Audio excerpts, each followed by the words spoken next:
नमस्कार दोस्तों आज हम बात करेंगे महाधनी योग के बारे में। जन्म कुंडली में महाधनी योग कैसे बनता है। जन्म कुंडली में 12 भाव होते हैं। जन्म कुंडली का पहला भाव पहला भाव का मतलब लग्न। लग्न का मतलब आप। लग्न का मतलब आपकी पूरी शरीर। लग्न का मतलब आप स्वयं। लग्न आपको प्रेजेंट करता है। जन्म कुंडली का दूसरा भाव धन का होता है। कौन सा धन?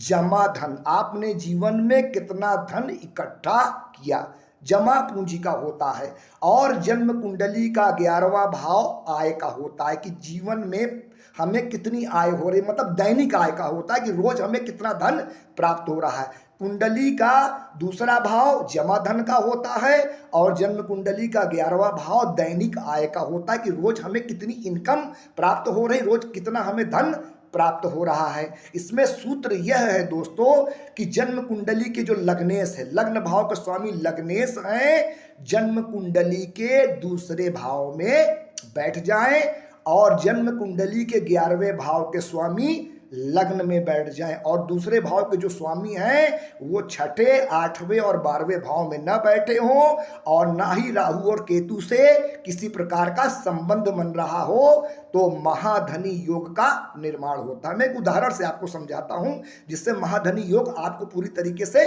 समझ में आ जाए कि जन्म कुंडली में कैसे बनता है। कर्क लग्न की कुंडली 4 नंबर से शुरू होती है। कर्क लग्न की कुंडली, कर्क लग्न की कुंडली में दूसरे भाव में पड़ती है सिंह राशि। दूसरे भाव के स्वामी होते हैं सूर्य भगवान। और कर्क लग्न की कुंडली में 11वें भाव में वृष राशि पड़ती है। वृष राशि के स्वामी होते हैं शुक्र, मतलब 11वें भाव के स्वामी शुक्र।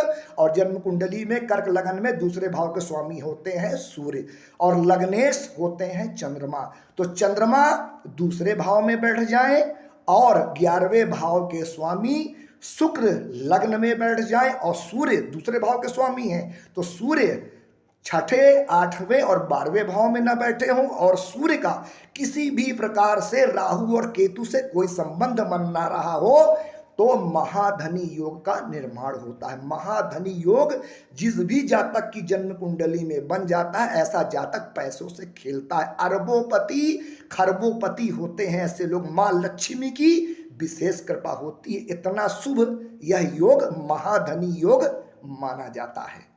नमस्कार।